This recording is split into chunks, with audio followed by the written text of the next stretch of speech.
I still remember the day everything changed. 347. That's how many times I'd heard, "We've decided to go with another candidate," over 18 excruciating months. 347 times I'd walked out of gleaming Manhattan skyscrapers with my shoulders a little more hunched, my hope a little more fractured. My name doesn't matter right now. What matters is that I was qualified, overqualified even. Master's degree from a respected university, internships at recognized firms, recommendations that should have opened doors. Yet there I was, watching my bank account dwindle to double digits while sleeping on my college buddy's couch that smelled perpetually of takeout and desperation. The pattern was always the same. Phone interviews went brilliantly. Recruiters sounded excited, sometimes even implying the job was mine. Then came the in-person interviews. The subtle shift in their expressions when I walked through the door, the slight cooling in their tone, the way their eyes would flick to my resume as if suddenly doubting every accomplishment listed there. "We'll be in touch," they'd say. They never were. Yesterday's rejection from Harrington Industries was the final straw. I'd progressed through 3 rounds of interviews for a junior analyst position.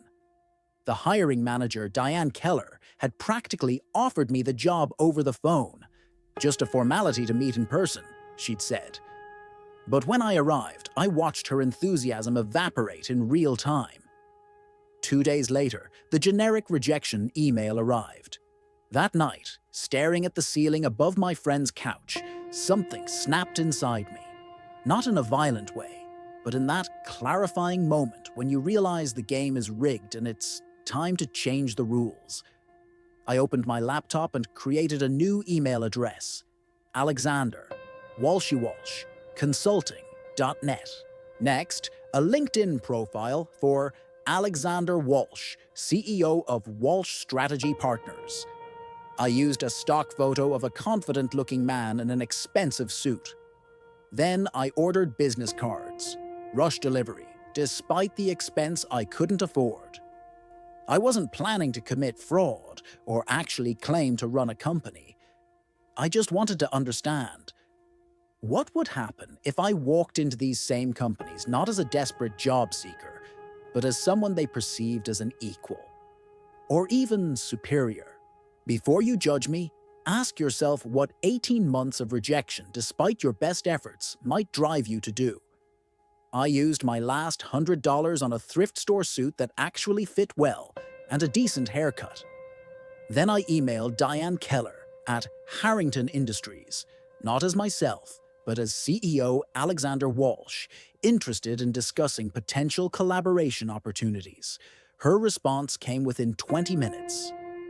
She was available tomorrow afternoon and suggested meeting at the executive restaurant on their top floor. The same woman who couldn't be bothered to personally reject me was now eagerly clearing her schedule.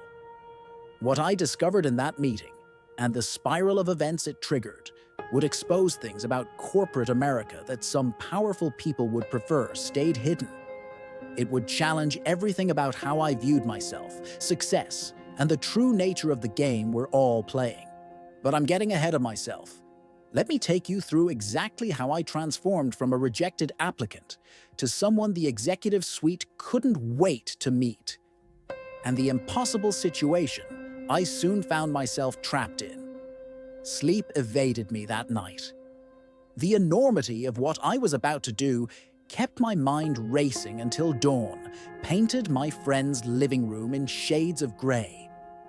I'd crossed some invisible line, from playing by the rules to creating my own game. Was it desperation or brilliance? I wasn't sure anymore. The suit I'd bought fit well enough to pass inspection. Standing before the mirror, I practiced what Alexander Walsh would say, how he would stand, shoulders back, chin up, eye contact unwavering. The transformation wasn't just external. Something inside me shifted too. Walking into Harrington Industries' gleaming lobby felt surreal. Just 3 days earlier, I'd been here clutching a portfolio, heart pounding with hope. Now I approached the reception desk with the casual confidence of someone who belonged. "Alexander Walsh, for Diane Keller," I said, my voice steady. "Of course, Mr. Walsh. Ms. Keller is expecting you. Please take the executive elevator to the 47th floor." Executive elevator, not the bank of public lifts I'd used before. This one required a key card, which the receptionist provided with a respectful nod. The restaurant atop Harrington Industries was another world. Floor-to-ceiling windows showcasing Manhattan, tables spaced for privacy, ambient lighting that made everyone look successful. Diane spotted me immediately, rising from her table with an eager smile I'd never seen during my interview. "Mr. Walsh, so pleased to meet you." She extended her hand. The same hand that had given me a lukewarm shake days earlier now gripped mine with enthusiasm. "Please call me Alexander," I said, sliding into the buttery leather chair across from her. The conversation flowed effortlessly. Diane laughed at my observations, nodded thoughtfully at my insights about market trends. I wasn't saying anything particularly brilliant, just the same thoughts I'd tried to express in my interviews, now wrapped in the package of perceived success. "Your perspective is refreshing," she said, leaning forward. "So many consultants just parrot what they think we want to hear." I took a sip of water, buying time. "I found authenticity is the only sustainable business model," I replied. Her eyes lit up. "Exactly. That's what I've been trying to tell the board." Halfway through our lunch, my phone buzzed. I glanced down to see a text from my roommate. "Dude, rent's due tomorrow. Got anything?" Before I could continue with this conversation, I need to be honest with you all who've been following my journey. YouTube's been removing subscriptions lately, so please check if you're still subscribed and drop a like if you're enjoying this story. Your support keeps these real-life experiences coming. Now, back to that crucial moment at Harrington Industries. I silenced my phone, the real world threatening to crash into this carefully constructed illusion. Diane was now sharing confidential information about Harrington's expansion plans, treating me like a trusted advisor, rather than someone she'd rejected for an entry-level position. "We're actually looking to build out our analytics team," she mentioned casually. "Finding the right talent has been challenging." The irony nearly made me laugh aloud. "Talent acquisition is always the most crucial piece," I said, "and often the most mismanaged." She nodded eagerly. "Would you be interested in consulting on our hiring process? Your expertise could be invaluable."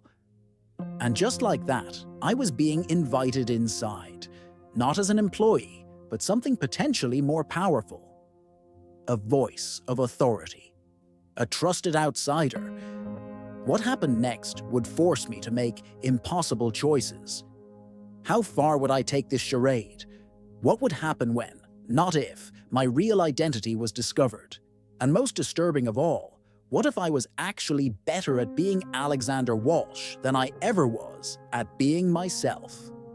The web I was weaving would soon become far more tangled than I could have imagined, and Diane Keller was just the beginning. By Monday morning, I'd created a detailed proposal for Harrington Industries. My small apartment in Brooklyn was littered with energy drink cans and takeout containers, collateral damage from a weekend of frantic research. I'd studied their corporate structure, dissected their quarterly reports, and stalked the LinkedIn profiles of every executive. The Alexander Walsh persona was no longer just a mask I put on. It had become a second skin. Every morning I rehearsed his confident stride, his assured tone, the casual way he dropped industry jargon as if he'd invented it. "Looking sharp, Mr. Walsh." My roommate Jake smirked as I adjusted my tie. "When's the charade going to end?" "It's not a charade if it works," I replied, more defensively than intended. The truth was, I needed this to work. My bank account had dwindled to double digits. Job rejections had piled up for months. This masquerade wasn't just about proving a point anymore. It was about survival. Harrington's corporate headquarters seemed different today. As I strode across the marble lobby, I noticed security guards nodding respectfully. The receptionist greeted me by name without checking her system. Word had spread. Alexander Walsh was somebody worth remembering. "The team's waiting for you in the Rockefeller room," Diane said, meeting me at the elevator. Today she wore a crisp navy suit that matched mine almost perfectly. We could have been cut from the same corporate cloth. The team? My stomach tightened. One-on-one with Diane was manageable, but a room full of executives would mean more scrutiny, more chances to slip up. Just a few key decision-makers. Her smile was reassuring. "They're excited to meet the man I've been raving about." The Rockefeller room turned out to be a state-of-the-art conference space with a table large enough to land a small aircraft. 5 people rose as we entered, 3 men and 2 women, all wearing expressions of polite curiosity. "Everyone, this is Alexander Walsh," Diane announced. "Alexander, meet our executive committee." I shook hands, memorizing names and titles as they introduced themselves. Marketing, finance, operations, HR, and then James Harrington, CEO and founder. The silver-haired man at the head of the table didn't stand. He simply extended his hand, eyes evaluating me with laser-like intensity. Before I continue with what happened next in that boardroom, I need to mention something quickly. YouTube has been unsubscribing viewers lately, so please check if you're still subscribed and hit that like button if you're enjoying my story. Your support means everything as I share this wild journey with you. All right, back to that terrifying moment. James Harrington's handshake was like iron wrapped in expensive wool. "Diane speaks highly of your insights, Mr. Walsh. She seems to think you might be able to help us solve our talent problem." I swallowed hard. "That's what I'm here to discuss, sir." For the next 40 minutes, I presented my proposal. As I spoke about innovative hiring practices and cultural integration, something strange happened. The nervousness vanished. The ideas weren't Alexander Walsh's. They were mine. Ideas that had been rejected during countless interviews now commanded the rapt attention of a room full of executives. "This is exactly what we need," the HR director said when I finished, but James Harrington remained silent, fingers steepled under his chin. Finally, he turned to Diane. "Get the paperwork ready. I want Mr. Walsh contracted as our executive hiring consultant by end of day." My pulse quickened. This was actually happening. As people filed out, Harrington lingered. "Where did you say you were based, Alexander?" "I have offices in Chicago and San Francisco," I lied smoothly. He nodded slowly. "Funny, I know most of the major players in this industry. Yet somehow, you've stayed under my radar." His eyes narrowed almost imperceptibly. "I'm looking forward to getting to know you better.